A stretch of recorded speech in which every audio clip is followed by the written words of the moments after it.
nós estamos no capítulo 9, o título é O Universo e Deus. É a parte segunda. Obrigada. Todo mundo já se localizou? Iniciando, os grandes problemas, né? Acima dos problemas da vida e do destino, ergue-se a questão de Deus. Se estudamos as leis da natureza, se perseguimos a beleza ideal na qual todas as artes se inspiram em toda parte para sempre, acima e além de tudo, reencontramos a ideia de um ser superior, necessário e perfeito, fonte eterna do bem, do belo e do verdadeiro, a quem se identificam a lei, a justiça, a suprema razão.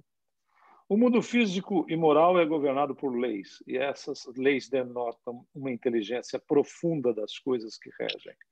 Elas não procedem de uma causa cega. O caos, o acaso, não poderiam produzir a ordem e a harmonia.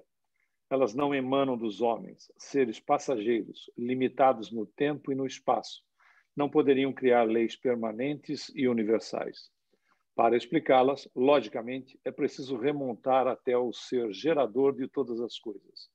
Não se poderia conceber a inteligência sem personificá-la num ser.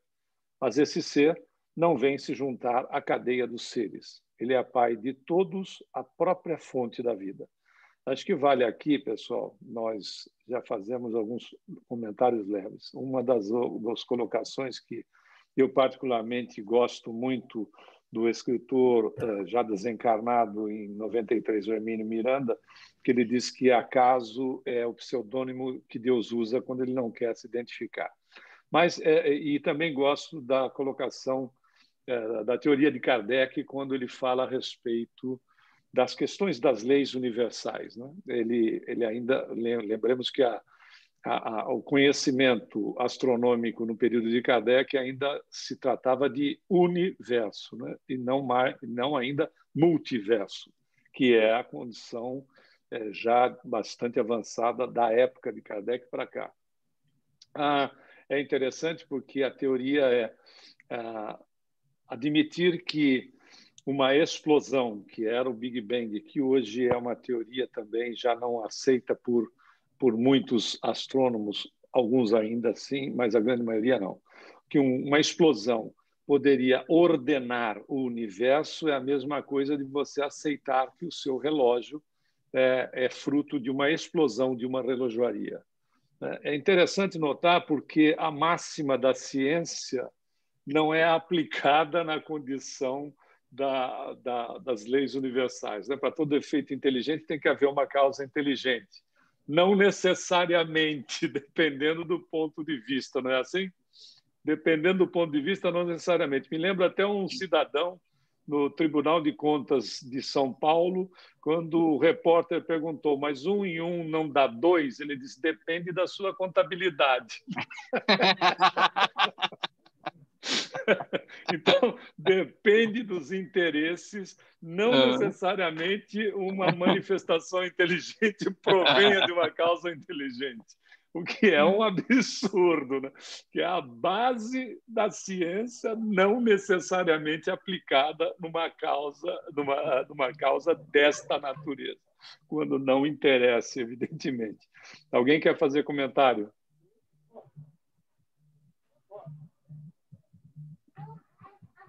Tudo bem. Então, vamos em frente.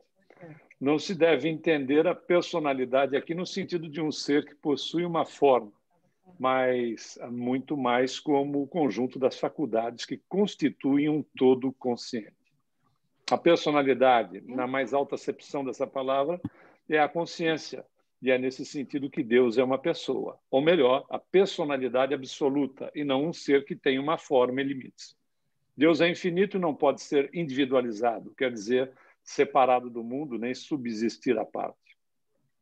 Quanto a desinteressar-se do estudo da causa primária como inútil e incognoscível, segundo a expressão dos positivistas, nós nos perguntamos se é realmente possível um espírito sério comprazer-se na ignorância das leis que regulam as condições da sua existência. A busca de Deus impõe-se. Ela é apenas o estudo da grande alma, do princípio de vida que anima o universo e se reflete em cada um de nós. Tudo se torna secundário quando se trata do princípio das coisas. A ideia de Deus é inseparável da ideia de lei e, sobretudo, de lei moral, e nenhuma sociedade pode viver nem se desenvolver sem o conhecimento da lei moral. A crença num ideal superior de justiça fortifica a consciência e sustenta o homem nas suas provas. Ela é a consolação, a esperança daqueles que sofrem, o supremo refúgio dos aflitos, dos abandonados. Como uma aurora, ela clareia com suas suaves luzes a alma dos infelizes. Sem dúvida, não se pode demonstrar a existência de Deus através de provas diretas e sensíveis. Deus não é percebido pelos sentidos. A divindade ocultou-se sob um véu misterioso, talvez para nos forçar a procurá-la, o que é bem o exercício mais nobre e o mais fecundo da nossa faculdade de pensar, e também para nos deixar o mérito de descobri-la. Mas há em nós uma força, um instinto seguro que nos leva até ela e nos afirma sua existência com mais autoridade do que todas as demonstrações e todas as análises. Aqui é interessante notar que nós temos necessidade genética de crer em algo. Né? É tão fantástico isso, porque isso é exatamente o carimbo, né, o DNA divino na criatura, o carimbo de Deus, né, do Criador na criatura. Tanto é que o materialista ele precisa atender essa necessidade de caráter inconsciente, acreditando na matéria. Nós temos necessidade da relação com Deus, considerando aí, não é fator religioso e muito menos qualquer aspecto de vínculo com divindade em si, mas nós temos necessidade genética de crer em alguma coisa, de ter algo cujo relacionamento, e isso é tão interessante, porque se nós formos buscar nas culturas mais primitivas, esse registro já estava neles, né? As forças da natureza se manifestando traziam para os indivíduos esta relação, os indivíduos faziam essa relação de algo que lhes era superior. E à medida da evolução, evidentemente, dependendo da aceitação de cada um, porque Deus não força consciências, né? Dizem que ele é tão bom, que ele nem obriga a gente a acreditar nele. Então, é fantástico. Né? Então, dependendo da evolução de cada espírito, esta relação vai se sutilizando no sentido de que vai para a realidade desse contato, né? De um contato de nível espiritual e não mais através de coisas ou de situações ou de movimentos da própria natureza. Alguém quer fazer comentário?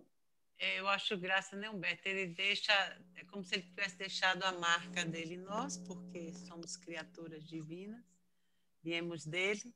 Então, é essa coisa, assim, não precisa eu dizer, né, que acredite em mim. Você vai descobrir isso também pelo seu esforço pessoal, pelo seu mérito de poder não se submeter a alguma coisa maior do que você, mas alguma coisa que está sob você, como uma umbrella, uma proteção, né? Como o pai é.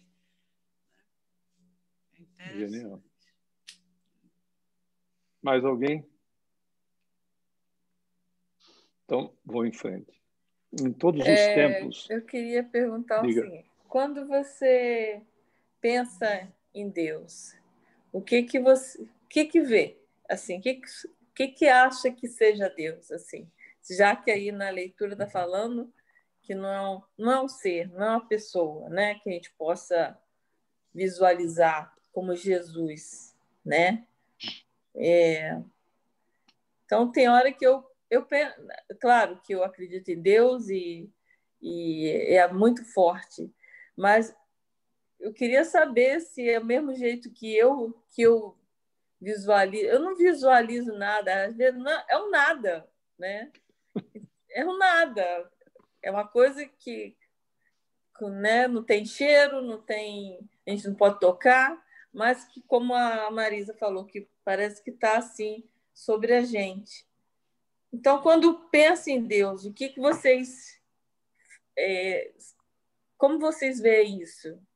Como que é Questão 1 Deus do para vocês? Livro dos Espíritos. Hã? Questão número 1 do Livro dos Espíritos. O que é Deus? É tudo aquilo tudo, né? Mas estou falando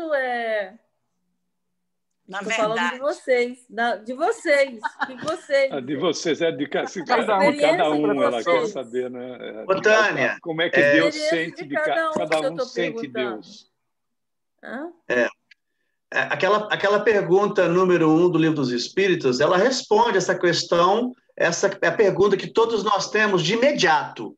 Mas essa compreensão, você entender realmente, isso aí vai levar muitas encarnações, muitas, muitas e muitas, né? Quer dizer, eu acredito em Deus, não pode, igual o Humberto estava falando, né? A explosão do Big Bang, né? Ela não pode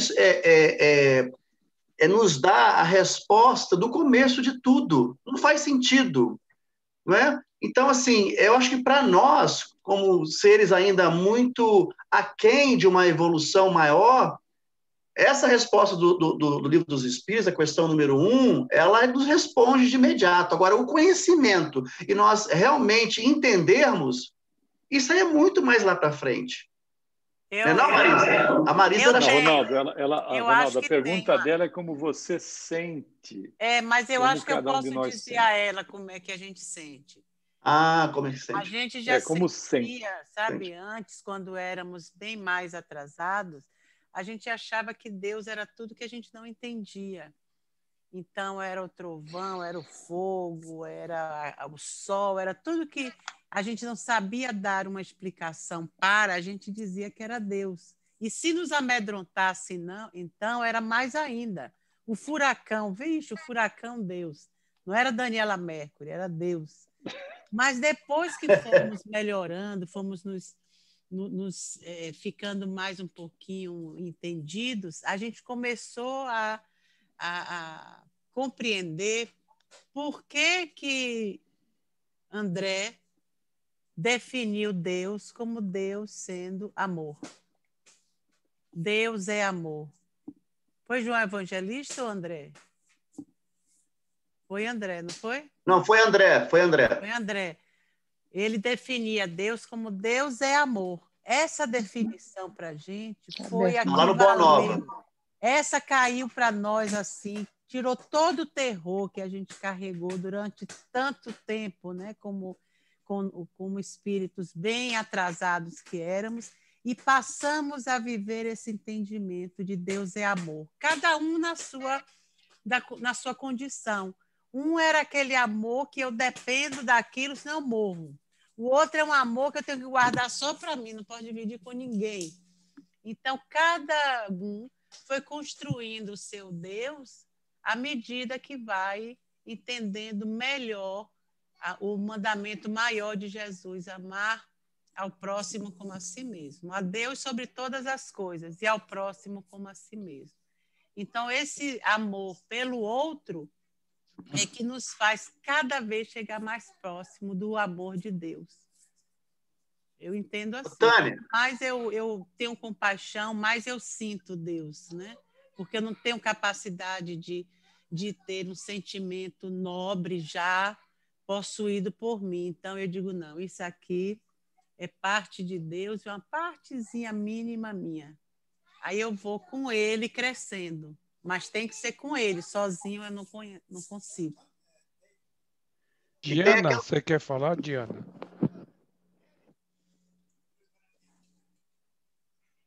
Eu mandei uma mensagem agora. Eu tenho a impressão que eu entendi um pouco, não sei se estou correta, a pergunta da Tânia. Acho que ela estava se referindo à aparência.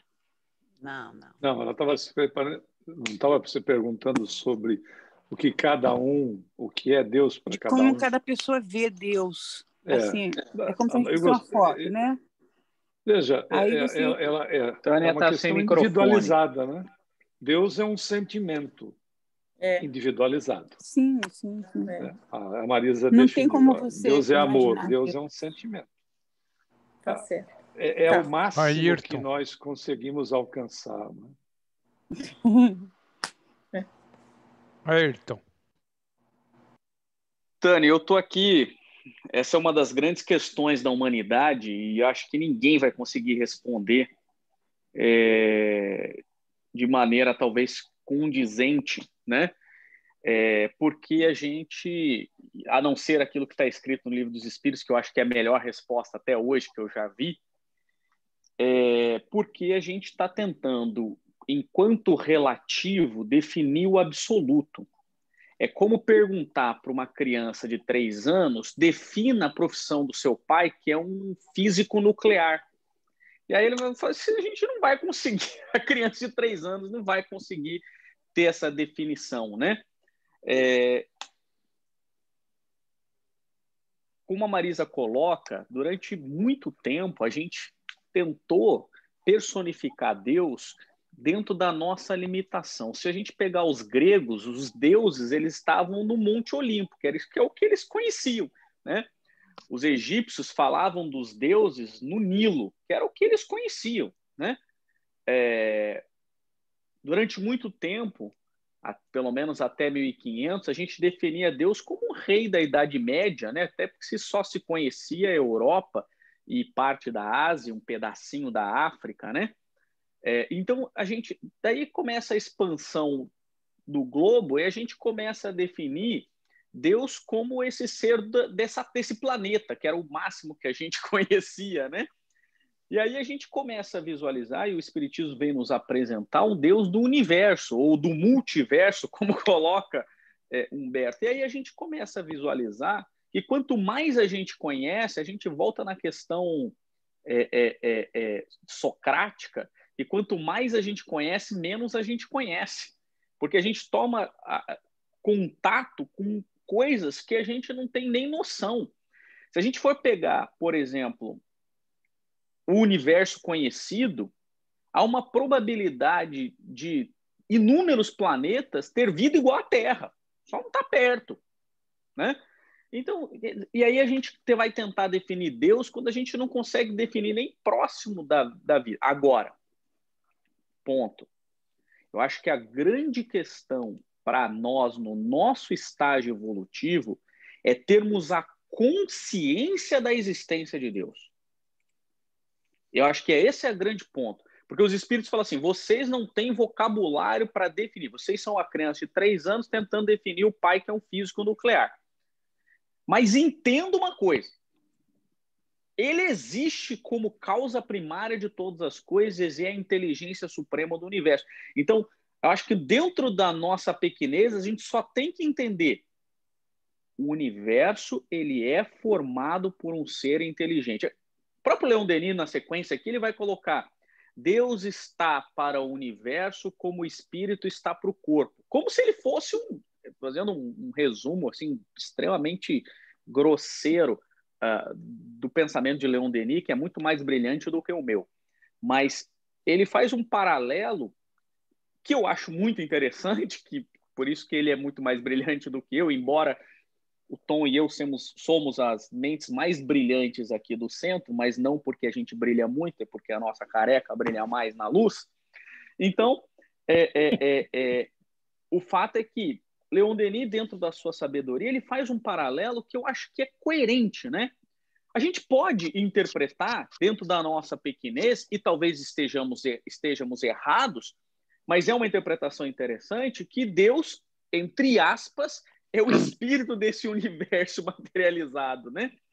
Mas não uma individualidade como a nossa, porque ele é o absoluto. Mas é só para que a gente possa ter uma pequena noção, porque o que nós precisamos entender é: existe um ser inteligente, uma causa primária de todas as coisas. Eu acho que, para mim, é isso que a gente tem que entender. O resto eu não vou entender, eu abstraio e passo para frente, porque aí eu sou muito pequeno. É complicado. O Ayrton fez uma boa... Bom, todos fizeram, né? Cada um uma forma de poder analisar as questões da divindade. O Ayrton foi muito feliz com o exemplo. André Luiz, em Evolução em Dois Mundos, vai nos trazer que nós vivemos, aliás, que nós somos sustentados, nós vivemos no hausto do Criador, ou seja, na respiração do Criador, e que o universo ele é a materialização do pensamento de Deus. Então, é complicado, né? É complicado realmente. Se a gente não conhece nem sequer a Terra de uma maneira mais aprofundada, basta verificar que algumas partes do planeta, da dimensão que nós nos encontramos, nós ainda não exploramos. Questões de pressão na profundidade do mar, onde se encontram criaturas que nós ainda não sabemos da sua existência. E muitas delas que nós nem tomamos conhecimento, e na degradação do planeta deixaram de existir sem que nós tivéssemos tomado consciência delas. Então, eu gostei dessa colocação do Ayrton, que é perguntar para uma criança a respeito do que faz o pai dela como físico nuclear. Eu acho bem interessante. Mais alguém? Eu só queria fazer uma colocação rápida, porque, assim, nós acreditamos em Deus, né? Então, assim, Deus realmente ele fica mais bonito, a gente fica mais próximo ao Criador nos dias difíceis. Isso aí é fato, né? É nossa tendência, nós buscarmos aquele que pode nos solucionar o problema, essa coisa toda. Porém, eu fico pensando naqueles que não acreditam, aos materialistas, né? Recorrem a quem nos dias difíceis? Vou dar cabo da minha vida? Vou encerrar por aqui, já que eu não acredito em Deus, já que eu não acredito numa outra existência? Então, assim, são coisas, né, que me fazem pensar. Mas essa coisa do conhecimento de Deus, ela é muito intrigante, porque realmente nós somos ainda muito limitados, né? Até mesmo essa parte, olha, quando a gente diz, né, Deus sempre existiu. Eu não consigo ir muito adiante com isso, porque a gente sempre vê, né, o princípio, o final, né, o princípiozinho, o meio e a continuação, e realmente, dentro da minha ignorância, acho que me falta muito conhecimento, me faltam palavras para entender tudo isso, entendeu? Eu só queria colocar isso. Eu gosto de uma colocação de Hermínio Miranda, que ele diz, são palavras dele, ele diz: eu não creio em Deus, eu sei que ele existe. Forte. É genial, né? Pelas expressões da vida, sejam elas do tamanho que forem, e sejam elas quais forem, eu não creio em Deus, eu sei que ele existe. Porque a crença pode me levar à desilusão.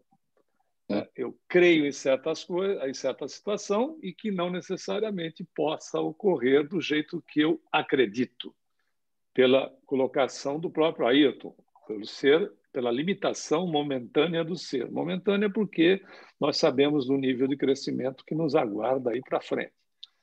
Mas quando você sabe que ele existe, toda a vida ganha lógica.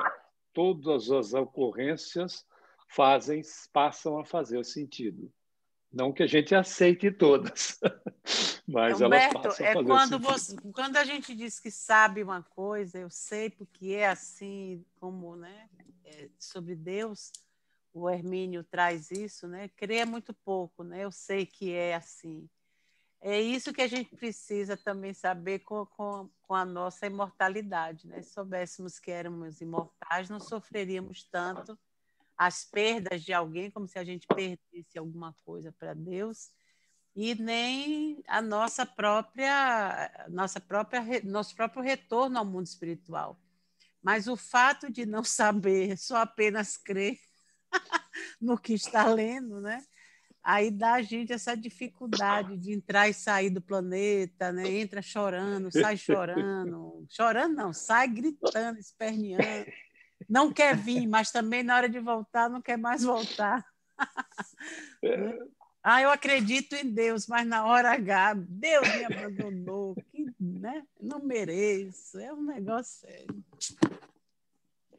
Eu vejo como uma boa observação sua, Marisa, a matéria, no nosso nível evolutivo, não generalizando, evidentemente, mas uma grande maioria, a matéria exerce uma influência gigantesca em todos nós. Veja bem, nós não estamos generalizando, mas ela exerce uma influência gigantesca. Vide os relatos, né, de desencarnes, onde o indivíduo, na sua grande maioria, entende que continua reencarnado, por não entender, inclusive, o processo do desencarne e por não entender o processo do reencarne.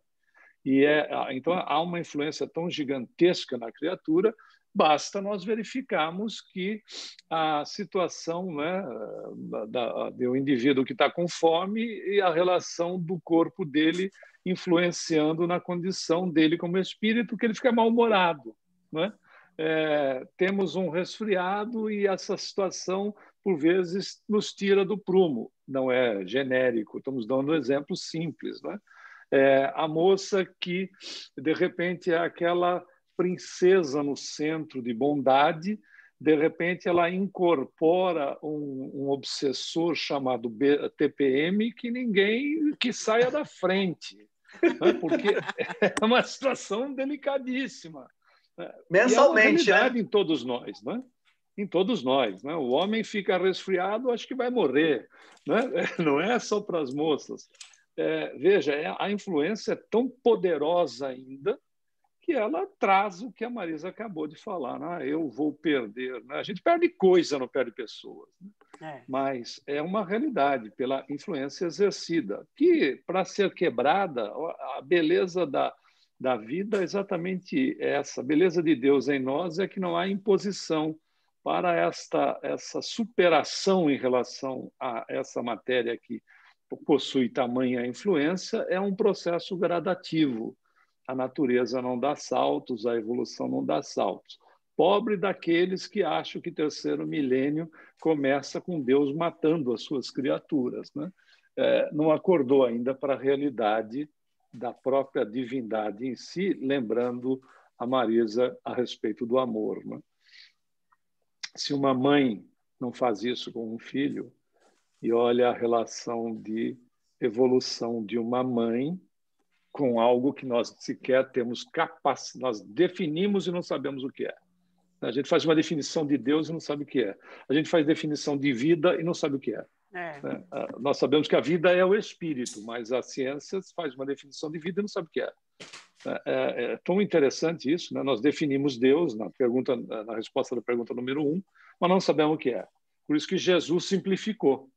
Aqui, ó, ama a Deus sobre todas as coisas, mas como lá em 2021 vocês vão estar ainda batendo cabeça em cima disso, faz o seguinte: ama o próximo como a si mesmo. Olha que sabedoria, porque se você ama a criação, você louva o Criador. Está atendida a situação aí enquanto você não racionaliza a divindade, porque o próximo você racionaliza. E não é o próximo semelhante a mim, né? O próximo como criação de Deus, a natureza e tudo mais. O Espiritismo é de uma beleza, e esse nosso estudo é de uma beleza, porque a gente pode trocar. São momentos assim abençoados, na minha opinião. Também acho. Eu concordo plenamente com você, Humberto. E quando eu falo que eu tenho essa dificuldade da compreensão, ao mesmo tempo que é uma dificuldade, ela me coloca no trilho para o conhecimento. É um grande desafio para mim. Não só para mim, para todos nós.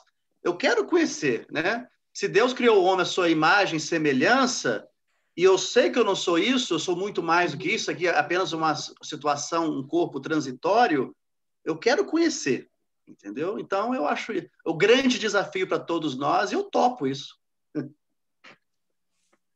Ronaldo, não sei se você fez uma pergunta retórica ou se era realmente uma dúvida em relação à questão dos ateus, né, a quem eles recorrem, e os materialistas, consequentemente, né?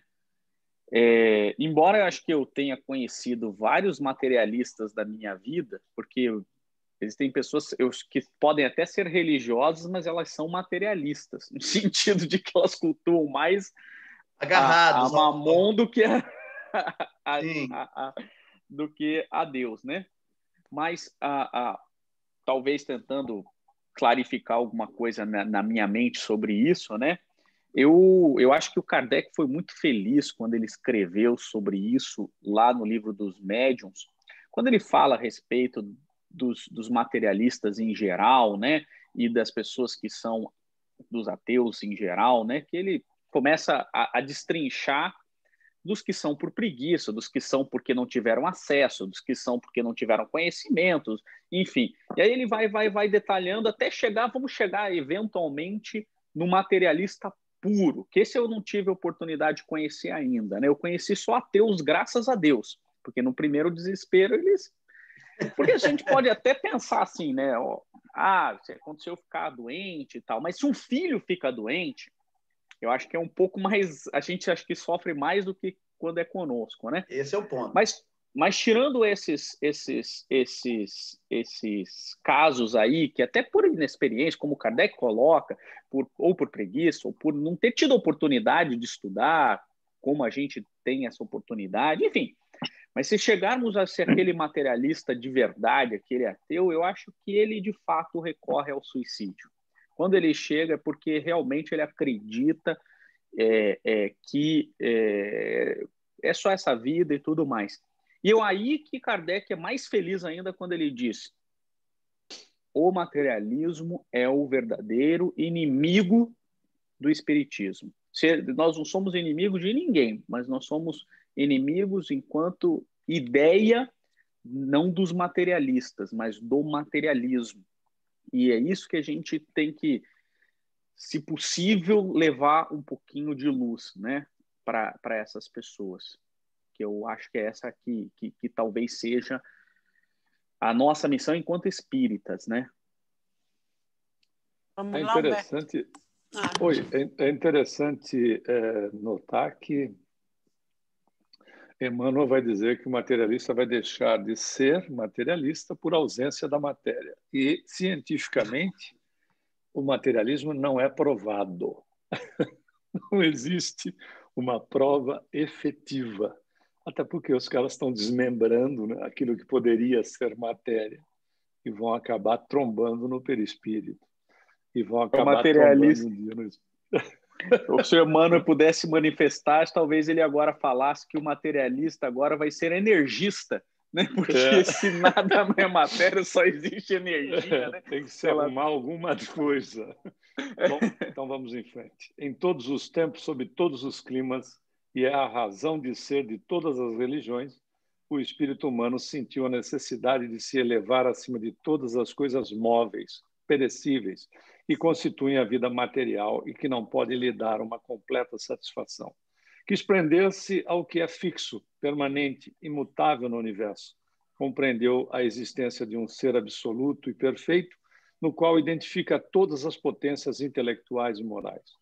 Encontrou tudo isso em Deus, e nada além dele pode nos dar essa segurança, essa certeza, essa confiança no futuro, sem as quais flutuamos em todos os ventos da dúvida e da paixão.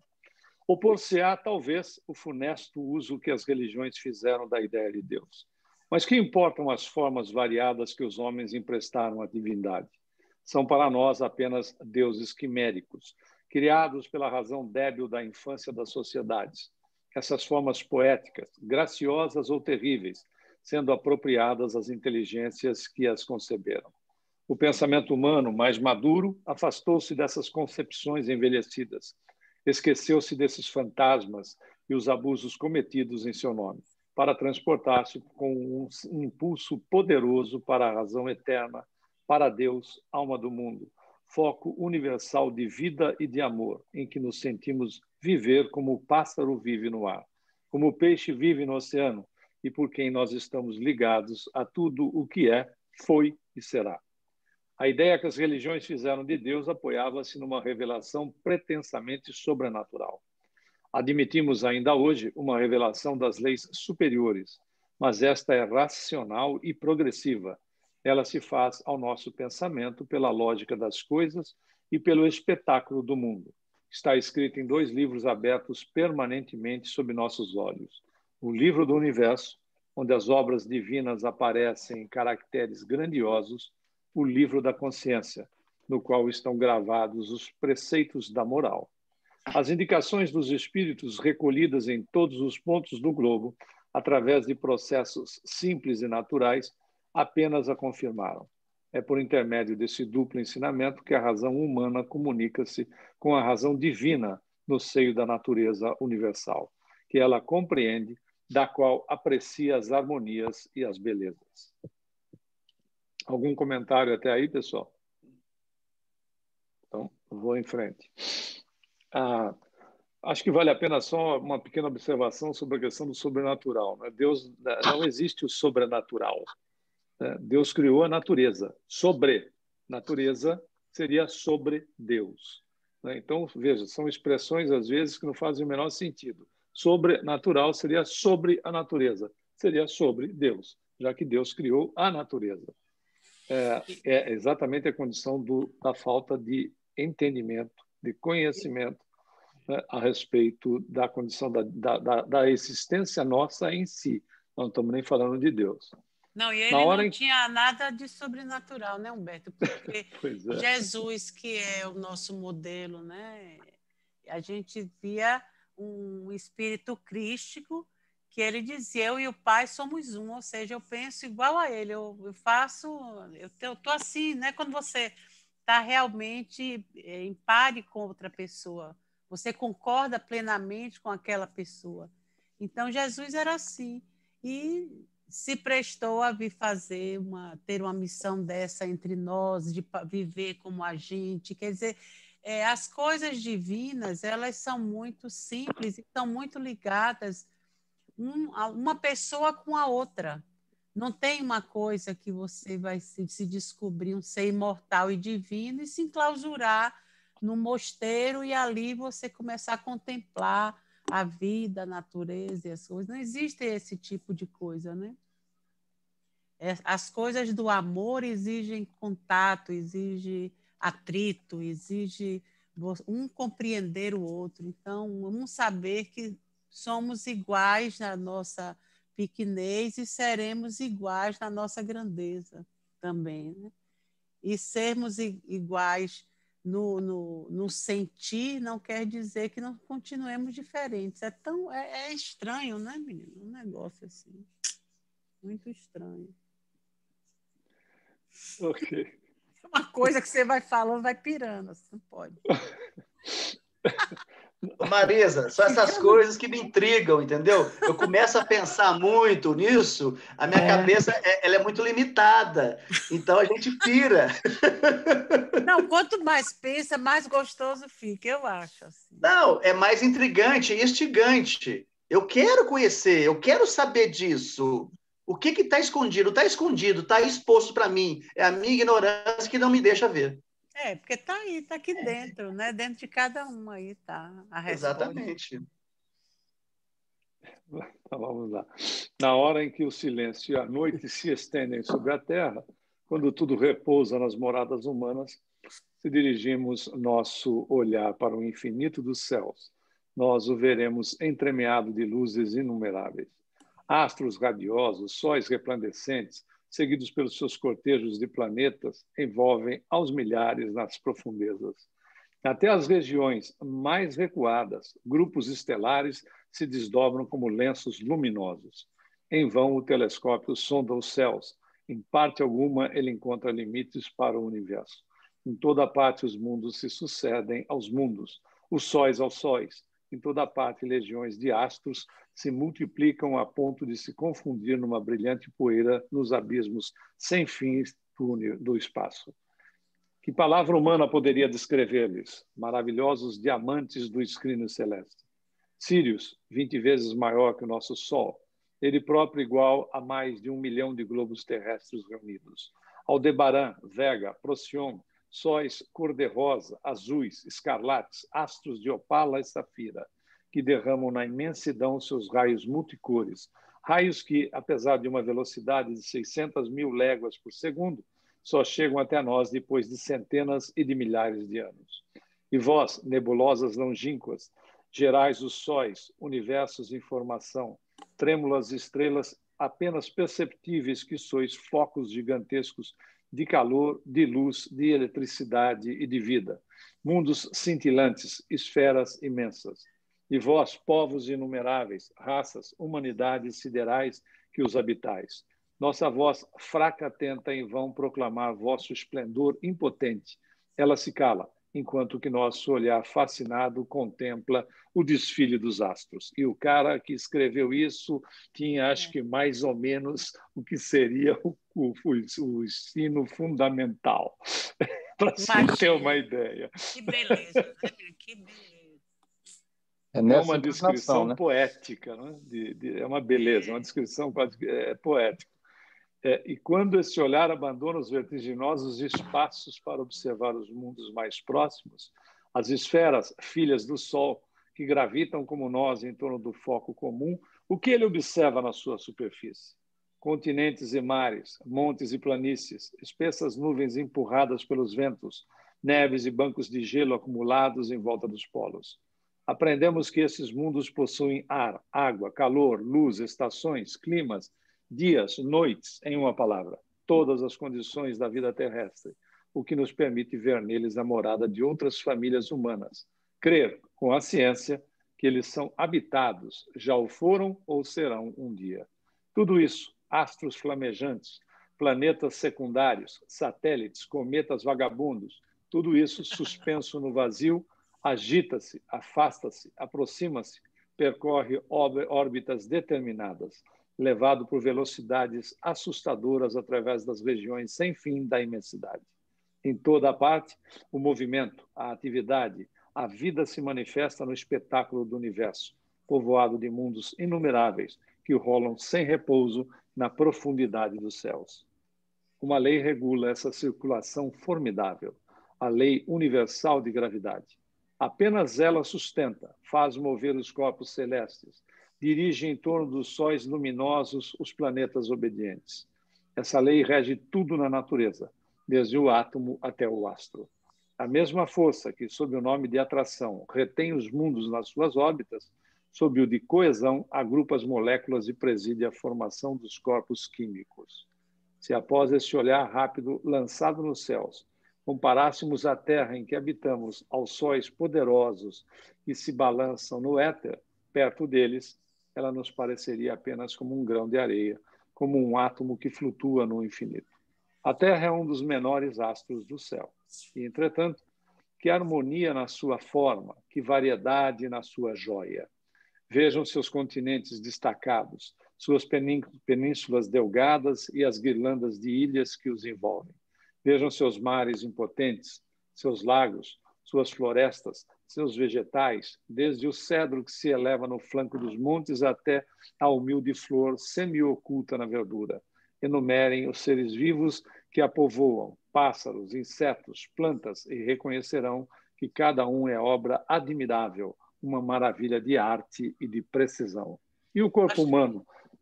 Sim, eu acho diga. que Deus caprichou nesse planetinha nosso, viu? Por isso que os capelinos vieram correndo. Não. Quem é agora nessa era de regeneração que quer sair do planeta Terra? Do jeito que ele está, nessa beleza que está. O pulmão do mundo lá sem ar para a sua população. Não tem ar. Tem um livro, o segundo livro que o Chico escreveu, primeiro foi Parnaso de Além Túmulo, o segundo foi Cartas de uma Morta, que foi da mãe dele. E a mãe dele, nesse livro, ela faz descrições desse tipo de outros mundos. E quando eu estava lendo esse livro, me chamou muita atenção, porque quando ela via os seres desse mundo, até mesmo pássaros diferentes, ela não os achava bonito. Falei assim, olha, são mais avançados, porém eu não consigo achar beleza. Aí ela mesma admitia no livro, porque não cresceu naquilo, não se familiarizou com aquilo. E eu achei uma coisa assim, tão interessante sobre as luzes nas flores, ou seja, eram ambientes totalmente diversos aos que ela conhecia. Então, ela, como espírito, ela admite isso no livro, a dificuldade de achar beleza nisso. Mas ela fala que a grandeza de Deus, ela não consegue explicar diante da ignorância dela como espírito, mas que era muito grata por ter sido levada a mundos como esse. Eu achei maravilhoso esse isso. livro ele precisa ser estudado, essa Sim. obra, Cartas de uma Morta, Sim. porque ela já é interessante sobre o princípio de que ela, aqui no planeta, era uma senhora analfabeta que lavava a roupa para fora, né? Conhecida como lavadeira no interior do Brasil. No entanto, é convidada para visitar civilizações de outros planetas. Ela descreve, em determinado momento, esse livro foi lançado em 1935, ela descreve um planeta que ela vai visitar que tinha 3 estrelas, uma laranja, uma vermelha e uma amarela. E nessa descrição que ela faz, a NASA localizou com o Hubble esse planeta com essas 3 estrelas somente em 2005, que a NASA localizou aquilo que ela colocava no livro em 1935, nas revelações 70 dela. anos de diferença. O que é interessante notar é que veja, uma coisa é o ser, outra coisa é o estar, né? Ela estava numa condição simplória, ela estava numa condição de analfabetismo, etc. Mas é um espírito de elevação, né? É um espírito elevado para poder visitar civilizações de outros planetas, né? Se a gente conseguir, depois que desencarnar, visitar a periferia de Deerfield Beach, já vai ser a glória, né? Imagina ir para a civilização de outro planeta. E foi mentora de Chico em criança, né? Ela era... Pois é. Olha a relação da beleza, né? A beleza está de acordo com determinados padrões que eu aceito. A mulher de algum tempo atrás, se não fosse gordinha, com barriguinha e coisa do gênero, não era uma mulher bonita. Hoje a mulher tem uma outra referência de beleza e assim sucessivamente, né? As coisas tá muito, às vezes a gente vive assim muito dentro, né, da caixa, de acordo com padrões. Não quer dizer que as pessoas não precisam se cuidar, evidentemente. Mas esse livro é de uma beleza impressionante. Esse livro me chamou muita atenção, Humberto, porque, igual você disse aí, claramente, ela teve o merecimento de visitar esses outros planetas e tudo, mas ele é bem visível que o espírito dela ele não estava totalmente aberto, ou seja, ela ainda não conseguia achar beleza em certas coisas. Ou seja, ela teve o merecimento, ela descreveu, como você disse aí, só em 2005 que foram relatadas essas estrelas, mas ela faz o relato dela, como espírito, mas muito limitado ali, né? Então, eu achei uma coisa bem interessante. Tem uma situação que Emmanuel leva o Chico para fazer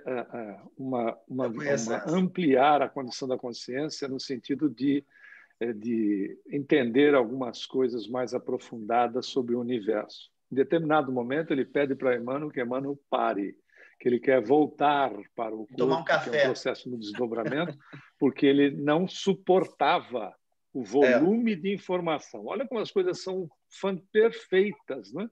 A informação, tudo o mais, vem de acordo com a nossa capacidade. Nós não somos agredidos naquilo que nós aceitamos. Por isso que nós vemos, né, irmãos e irmãs nossas de outras religiões, de outras seitas, mesmo aqueles que não têm, né, aceitando, por exemplo, o assunto que nós estamos tratando na noite de hoje, com características ainda antropomórficas. Hoje, o pastor que fez a oração, a segunda oração lá na inauguração, ele apresentou um Deus com características totalmente humanas. Nós olhamos para o rosto dele, somos abraçados por ele. É uma condição completamente antropomórfica, mas válida para a criatura que assim o deseje. Né? Uma beleza isso, né? A questão do respeito que o ser humano tem dentro dos seus valores, né? diante da própria divindade. Mas é isso, aqui na Terra a gente tem essa condição de ver a diferença evolutiva, né, dentro dos padrões de cada um. Mas a mãe de Chico ir naquela época num outro planeta é porque não tem assim um merecimento, tem uma capacidade dela também suportar, não é merecer, eu acho. Eu acho que a capacidade evolutiva do espírito, talvez ela estivesse entre uma coisa e outra, entendeu? Então ela termina olhando um determinado pássaro e estranha, diz assim, o que tem lá na Terra é mais bonito. Né? Porque ela estava presa aos da Terra ainda, provavelmente. É isso, ainda está, né? na lembrança recente Exatamente. da encarnação.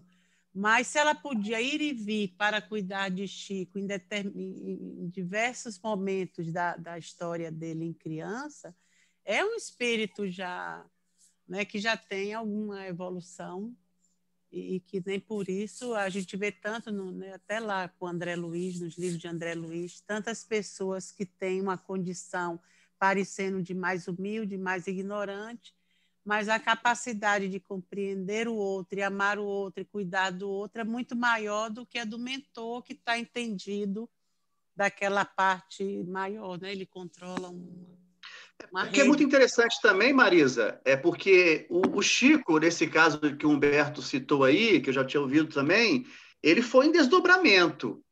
Já a mãe de Chico, ela já estava desencarnada. Então, assim, né? Você vê aí o Chico fazendo a narrativa e pede para a Emmanuel, deixa eu voltar, que não consegue digerir toda aquela informação. Já a mãe de Chico desencarnada. Exatamente. Tem, né? Ela dá todos os detalhes, aquilo e tudo, mas você vê que ela está presa, igual o que nós falamos. Eu sou Ronaldo hoje, eu desencarno, eu vou continuar sendo o Ronaldo de uma forma diferente. Talvez com um pouco de mais de visão, de amplitude das coisas, mas eu vou ser a mesma pessoa. Eu ouvindo a descrição, o Humberto falar e ouvindo a descrição do Leon Denis sobre o universo, né? A minha cabeça começou a borbulhar de informações aqui, né? Eu vou mostrar para vocês que, para não mostrar que eu não sou tão maluco quanto vocês imaginam, né? Tá aqui que eu comecei a escrever as fórmulas aqui, né? E nessa fórmula que eu fui lembrando aqui, eu me lembrei que em 1687 o Sir Isaac Newton ele descobriu, né, a fórmula da gravitação universal, né, que basicamente que é a força da gravidade dos planetas, né, ela se dá com a constante da gravitacional vezes a multiplicação das massas dividido pelo quadrado da distância. Por que eu estou falando isso? Para a gente poder entender que dentro dessa força toda, rapidamente Leon Denis fala sobre isso, né? Ele fala que tudo isso está sustentado por uma força gravitacional, né? Só para a gente poder visualizar isso, a massa do Sol ela é tão grande que ela corresponde a 98% de toda os nossos planetas. O somatório das massas dos planetas do sistema solar corresponde a 2% e o Sol corresponde a 98%. Por isso que tudo gira em torno do Sol. Por que eu estou falando isso? Quando Isaac Newton descobriu isso e ele aplicou essa fórmula, ele visualizou que essa fórmula se aplicava, pelo menos no universo que a gente conhece, né? A gravitação universal. Então, todos os corpos do universo respeitam essa mesma lei. Aí eu quero voltar, por isso que a minha cabeça começou a borbulhar de tanta informação, eu quero voltar ao ponto inicial desse capítulo. Será que alguém, de posse dessa informação, de que temos uma lei que rege o universo inteiro, uma lei física, não estamos nem falando da lei moral, pode acreditar que não existe um ser inteligente na criação do universo? Como é que pode não fazer sentido isso? Isso não... Ou que uma simples explosão, né, pode gerar essa constante universal. Se não um matemático escrevendo isso antes de tudo, né? Ou como Emmanuel chama de co-criadores em plano maior, né? Mas, por outro lado, também como pode alguém acreditar ser tão... Então, primeira situação, né? Ser tão cético para não acreditar na existência de Deus, mas, por outro lado, ser tão crédulo para acreditar que isso tudo foi feito no primeiro dia, né? Porque no primeiro dia Deus criou o céu e a terra. Mas o que é mais interessante dentro da limitação da interpretação da Bíblia é que só no terceiro ou quarto dia que Deus criou o sol. Então, como é que no primeiro dia existia um dia e a noite, né? Como é que existiu o primeiro dia se só no terceiro que foi criado o sol, né? Então, quer dizer, como a gente pode interpretar, e aí que eu quero chegar no ponto, desculpa ser até tão prolixo, mas como o Espiritismo vem nos clarificar esta ideia não só de Deus, mas como da criação do universo, da formação dos mundos, como isso aqui é uma bênção na inteligência humana. Concluir. Marisa, são